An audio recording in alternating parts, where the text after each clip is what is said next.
بسم اللہ الرحمن الرحیم۔ فرمان مصطفیٰ صلی اللہ علیہ وسلم، ہر دن آدمی پر ایک صدقہ ہے۔ عرض کی گئی، یا رسول اللہ، ہمارے پاس مال کہاں ہے کہ ہم صدقہ کریں؟ ارشاد فرمایا، بھلائی کے دروازے بہت زیادہ ہیں۔ نمبر 1، سبحان اللہ، الحمدللہ، اللہ اکبر، لا الہ الا اللہ کہنا۔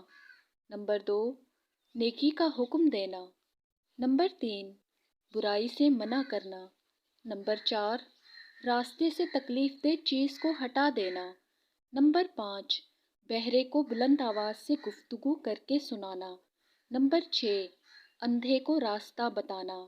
نمبر 7، اور حاجت مند کی مدد کرنا۔ یہ سب کچھ تمہاری طرف سے اپنی جان پر صدقہ ہیں۔